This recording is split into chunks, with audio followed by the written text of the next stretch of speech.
I've played tons of NES games, and I've made tons of videos that talk about games you should play or ones that you should avoid. We've talked about niche history, we've talked about off-the-wall things, everything you've asked for. I've tried to provide to the best of my ability, but one thing I don't tend to talk about are manuals. Back in the day, when you bought a game from the store or even rented it, the first thing most people would do would be to open the game and read the manual. In those pages, everything we needed to know was there. How to play it, the story, the context, everything. It was basically the hype man for the game. And then at some point, manuals just died out. Everything that we knew and loved about manuals got truncated into URLs. Now, this is a community-voted episode, but we do have one epic firefighter to thank for this idea. A year ago, Pure Val Unboxing asked for a video about the top 10 NES manuals, so that's what I'm talking about today. The 10 games that stood out by having badass manuals. Let's begin.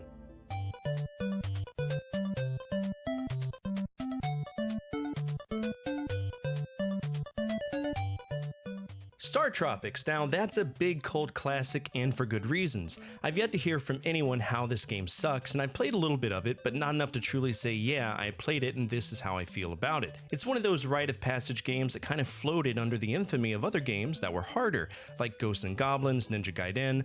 The culture of NES gaming was, you gotta play the hard ones, and if you don't, fuck you! But what about the casual ones? That's where Tropics comes into play for me. Now, it's not absent of any challenge, but it is very much a casual game. Now, the cool thing is, if you bought this game, you got more than a manual. You got an experience. Way back in the early years of gaming, specifically PC gaming, you would get these things called feelies. Infocom in particular was very well known for this. And I feel that Nintendo went that direction by including the letter from your uncle that you needed to dip in water. That's some serious fucking fourth wall breaking right there. The manual itself, though, it was more like an adventure journal. It had letters, sketches, and just enough lore to really pull you into Mike's adventure, and I respect that. In a pre-internet era, this was a badass manual, and to me it showed me that a manual could be more than just a piece of paper. In the case of Tropics, it's a piece of the game. That's exciting.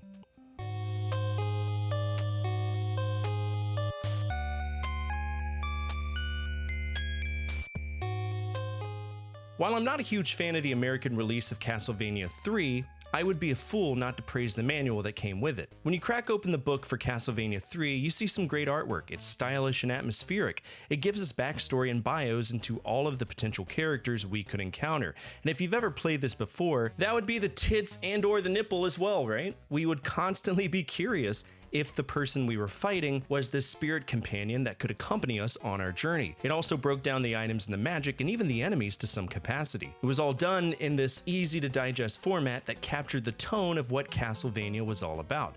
Before you ever pressed start, you knew what you were getting into. You were told about how Trevor's role in this ascended the larger franchise. It was kind of theatrical. To me, for as much as I hate Castlevania III, it is one of the more rewarding challenges you'll face on the NES, and that's cool to me.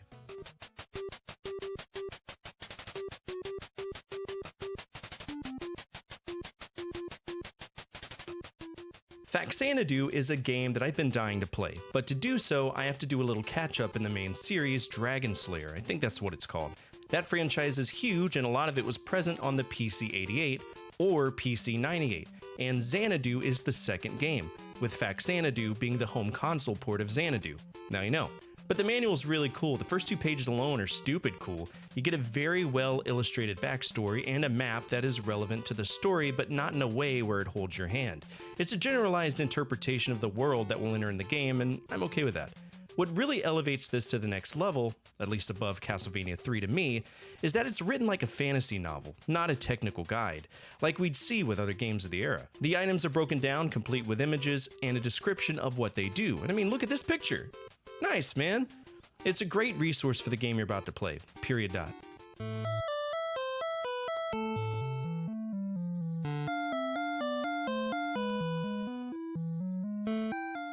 Dragon Warrior is a slow game. It's a slow game. I'm not big on it.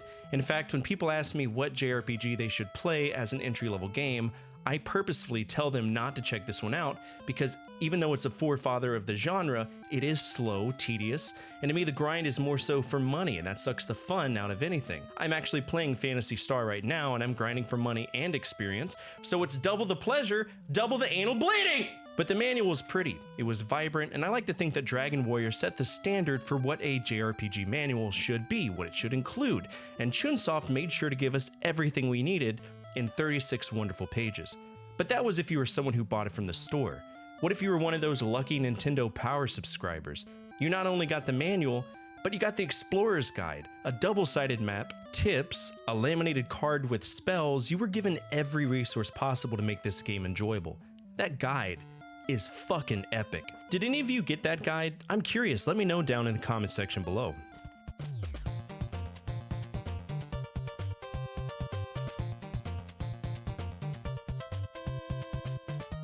Oh man, Teenage Mutant Ninja Turtles, a game that made people irrationally angry at the concept of dams, and perhaps the seaweed that existed underneath it.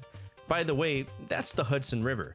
Yeah, don't swim in that. This game is no joke though, it's one of the hardest Konami games in the NES era, and many people consider it a rite of passage. Personally, I think it's an alright game. I mean, I use save states, and for anyone out there that wants to say, that's not beating a game, you cheated, I say in response, blow me. Don't ever let people gatekeep your happiness, ever. Fuck them. Anyway, the manual is kind of normal, but it does one thing that stood out to me. It explains the sub-weapons pretty well, like the rope. It says use it on stage 2 and 3 to leap from building to building, or the anti-Foot Clan missile, which you can use to clear barricades in level 3. The artwork is simple, and simple is good. They also laid out the levels and provided a decent little plot breakdown, and I appreciate that. If you're gonna give me a game that's gonna punch through my asshole until fingers come out of my mouth, at least make the manual worth it, and to me, Konami did.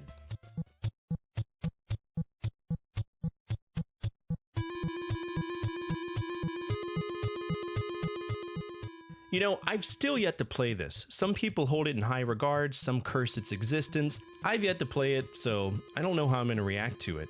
I know it's a platformer with some weird RPG elements kind of sprinkled in, and I know of Pit because he's in Smash Brothers, but I've only ever seen people play this game. But if I was to go off the manual, I'd be pretty impressed. It has vibrant artwork, a decent map breakdown, items that are common in the overall scope of what we've been talking about today, but I think it's the artwork that stands out to me the most. Another little thing I want to point attention to is the question and answers portion as well. It's like the devs knew that some kid was going to be like, "What the fuck? Where are my extra arrows?"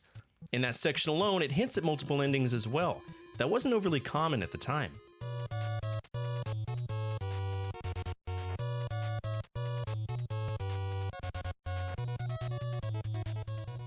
Some of you might remember this game. It's a cult classic beat-em-up that stems from the Kunio-kun line of games, one that started all the way back with Renegade, a game that was a progenitor to the beat-em-up genre as a whole. Not a huge fan of it, but as time went on, more and more games were pumped out by technos, like Super Dodgeball, which I mentioned in an older video about the NES sprite flicker. I'll link that down below if you want to break from the traditional top 10s. But in 1989, River City Ransom was released, a game known for its humor and absurdity free from the demands of Taito. Now when I first played this, it was actually a ROM hack called Pussy City Pimps, where everyone swore and their wieners were hanging out. True story. But River City Ransom, it's okay. I can see where people might like it. The manual though, that's where it gets interesting. Literally everything that could possibly be told to the player is there, from what the moves look like, complete with screenshots, the characters we play, complete with bios, how to earn money, where to spend that money, and what enemies provide us a certain level of money. Don't forget the weapons, the different gangs. This is just an overall badass manual.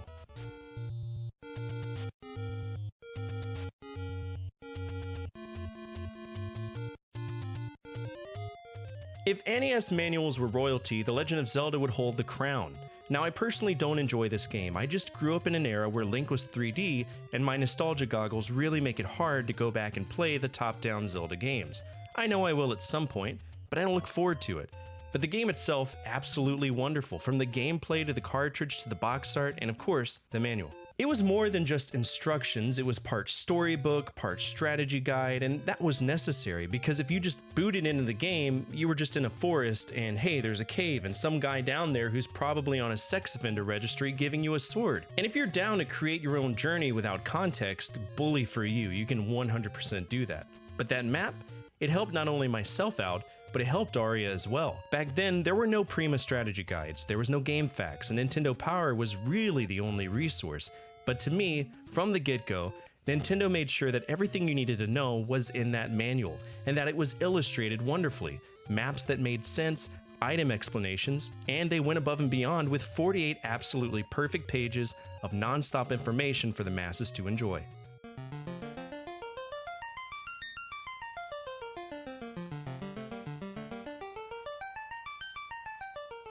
Final Fantasy to me is the greatest JRPG on the NES. Yes, I am biased, 100%.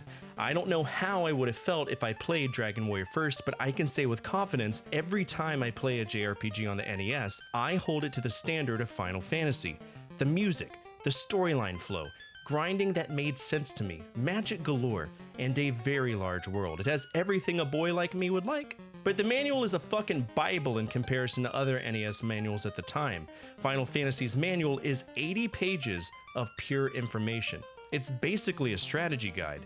Every moment of the game up until just prior to the end is covered with hints that actually matter. That's huge to me. I think the game also came with a badass map that let you write down information as well as a bestiary, and some other stuff, and a magic index if you care.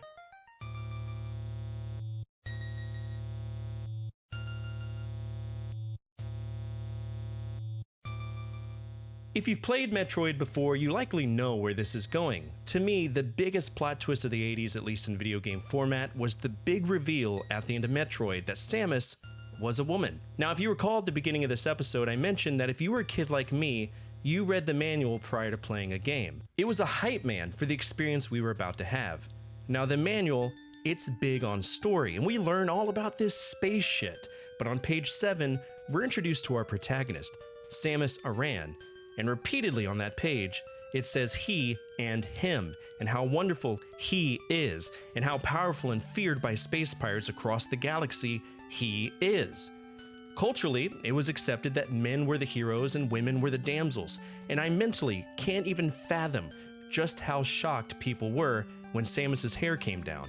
It also has a map, but again, I do feel the game is overrated, but the importance of that plot twist, that's what sealed the deal for me.